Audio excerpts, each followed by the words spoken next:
Good evening, everybody. My name is Stan the Man. You have tuned into the Sullivan Report.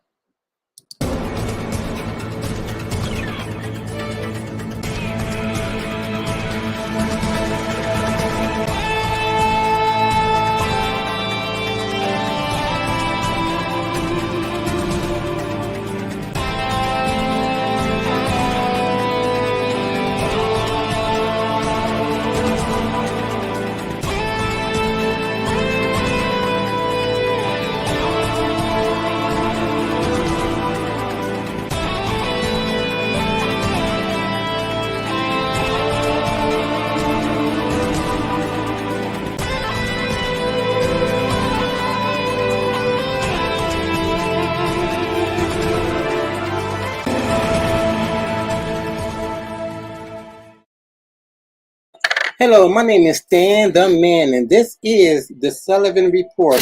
Today we're going to touch on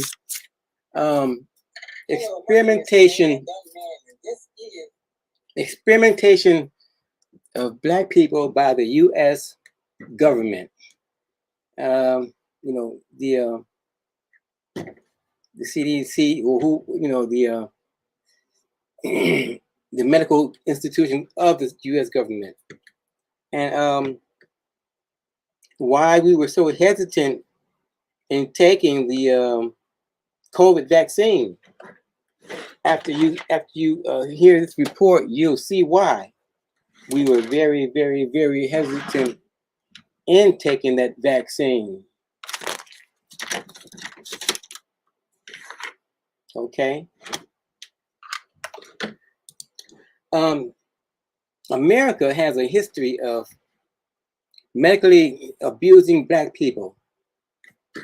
No wonder so many were weary of the COVID-19 vaccine.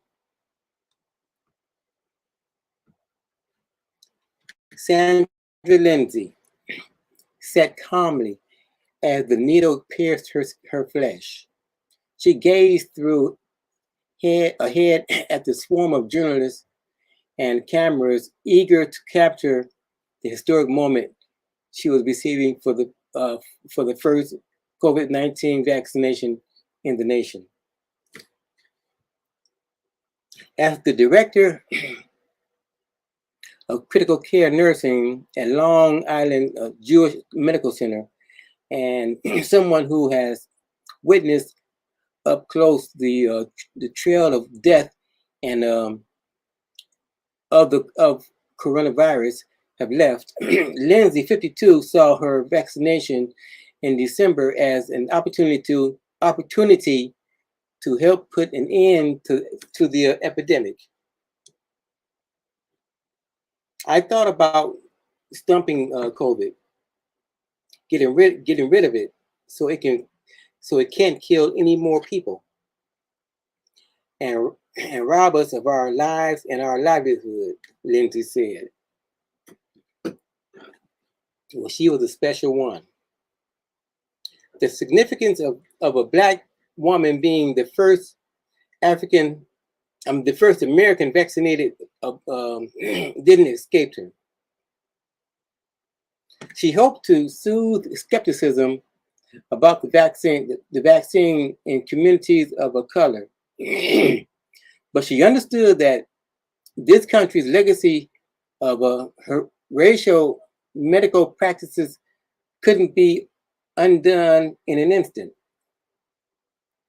I know just me getting the vaccine won't erase the centuries of mistrust and any inhumane and harmful behavior that kept taking place.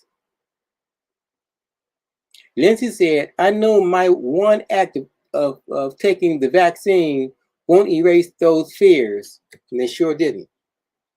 Because yours truly was skeptical himself. Although I did take the vaccine and the booster because my job required it. Otherwise, I would not have done it. Since the country's inception, the American Medical Association has subjected Black bodies to abuse, exploitation, and experimentation. Corpses being pulled from the ground for scientific study.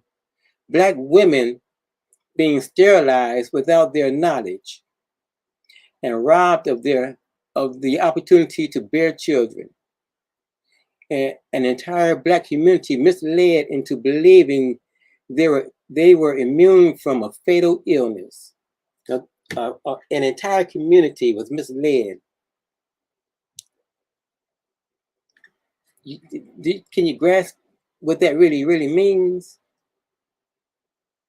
Man, woman, boy, and girl.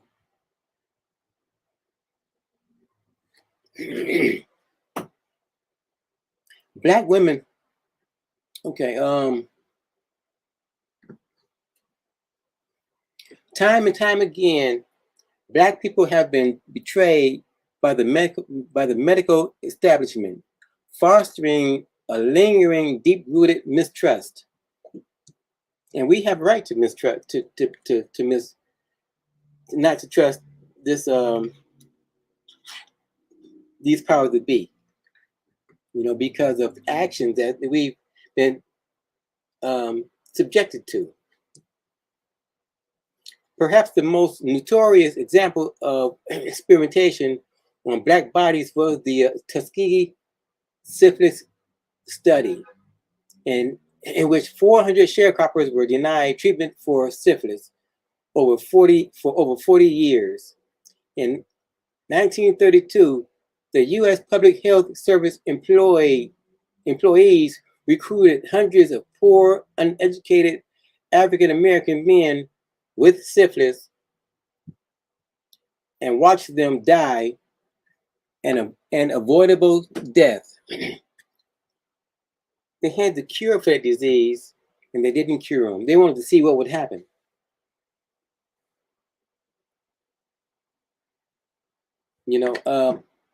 It's a horrific situation. Well,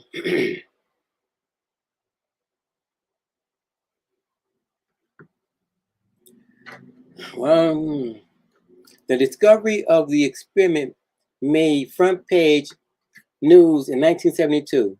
The study participants won a $10 million class action settlement in 1975, and an apology from Bill Clinton in 1997. Now, I wonder if the people, the families of the people that died, did they get anything, or was it just the the survivors of the experiment? This country, this is an evil country. When we talk about why Black people wouldn't trust the medical establishment, a lot of people cite Tuskegee, which makes sense. See, Rana Hogarth, a history professor at the University of Illinois. But the Tuskegee experiment was not the start. Black anxieties about being treated by doctors may have started in the belly of the slave ships, experts say. Medical treatment aboard the ships was based on violence and terror threaded through the entire Middle Passage experiment. Most slave ships had doctors aboard. Though some doctors were professional, many took cruel approaches in treating sick Africans. Ill captives could be thrown overboard. I'm not going to say they could have been thrown overboard. They were thrown overboard. And some jumped overboard voluntarily because they knew what was coming to them, what was coming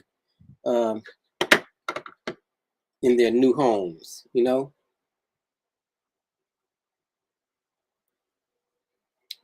As they were regarded as property, the merchants and owners could collect insurance money. I mean, Tim, I still have a hard time grasping that concept that one person can own another person.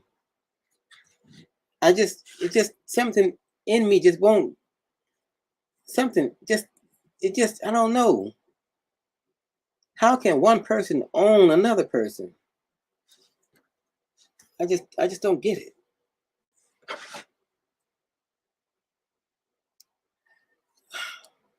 Captives were often forced to take medication or food while being threatened by a whip, cutlass, or pistol.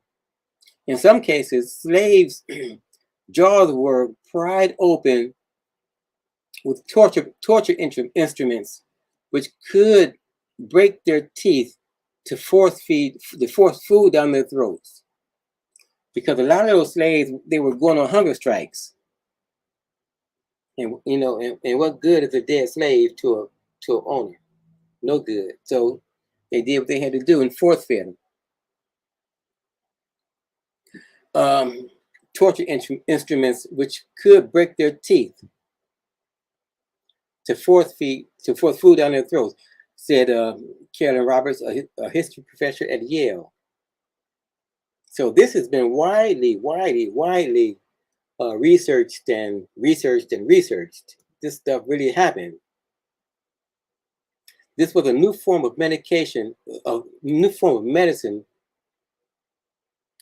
where enslaved people were dehumanized, that these violations were just a normal par for the course, Roberts said.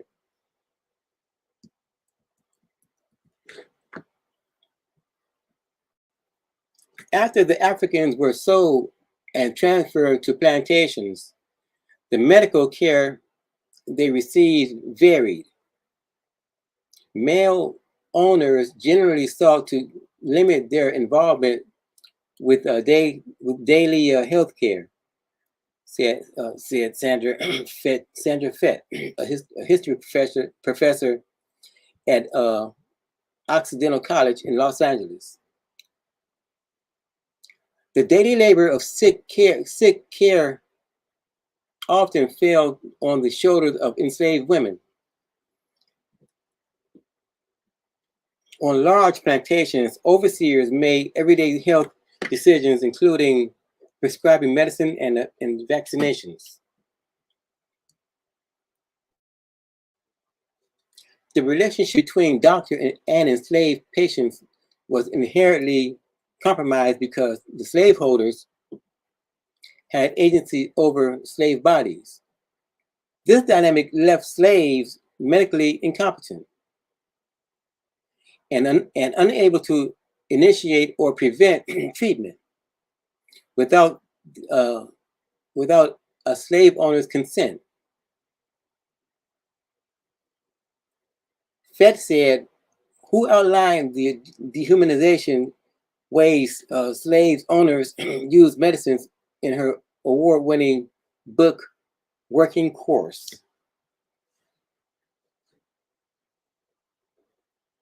In some cases, slaveholders could use medicine to punish and torture slaves. A former slave, Moses Roper, detailed one harrowing example in his 1938 narrative about his escape from South Carolina cotton plantation. A cruel slave owner forced a female slave to consume as much castor oil, a prerogative, as she could.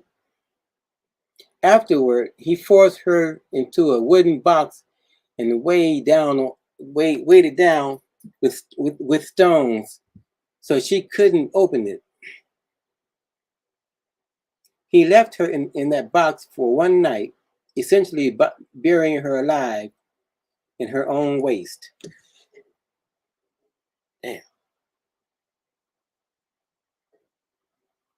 One owner ordered a slave to take vomit inducing medicine to, to insert in his family, to entertain his family. Another punished slaves by placing them in stocks arranged above each other.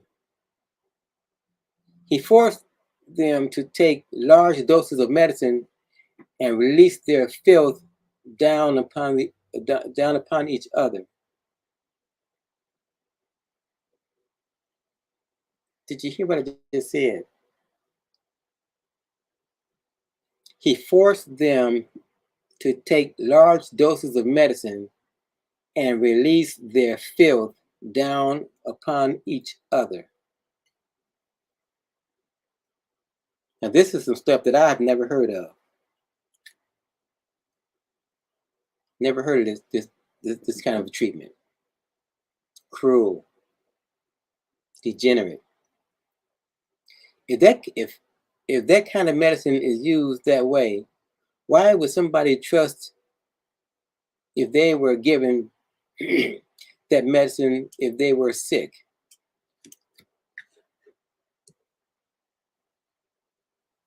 Misuse of medicine was only the tip of the iceberg.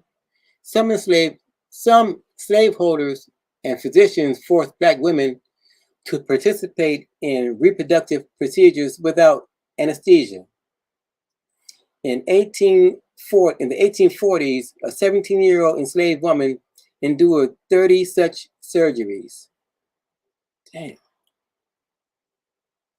According to Dr. John Marion Sims' biography. In the 19th century South, most cesarean sections were performed on African American women when the operation was for either mother or infant, and sometimes both.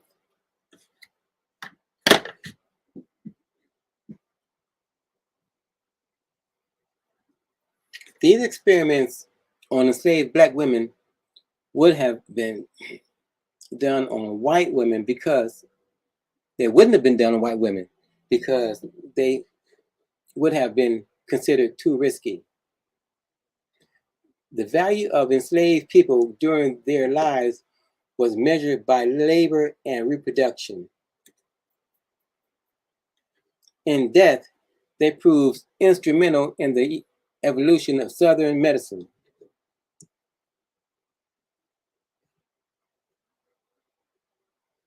Why people of color are vital to getting a successful COVID-19 vaccine. Experts worry that a COVID-19 vaccine won't help if not enough people are willing to get one.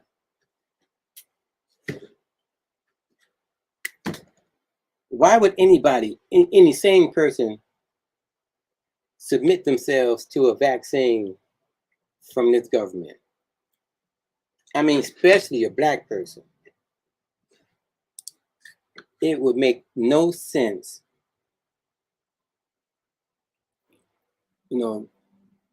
given the way we've been treated and are being treated in this country, for us to get a vaccine.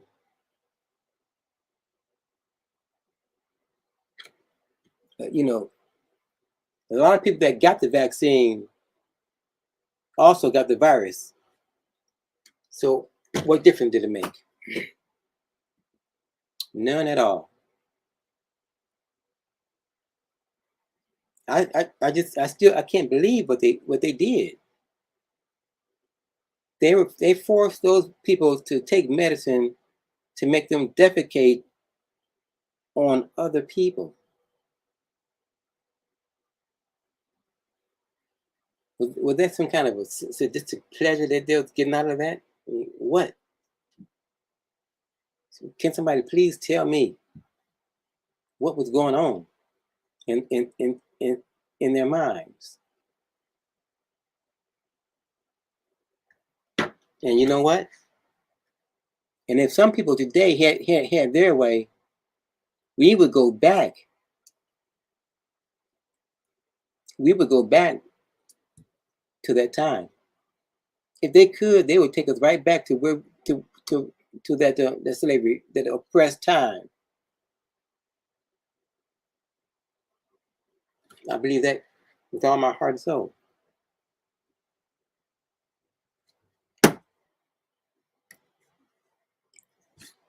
My name is Stan the Man. This is the Sullivan Report here on the Dream Nation Network. Have a safe and prosperous week, everybody. Good night.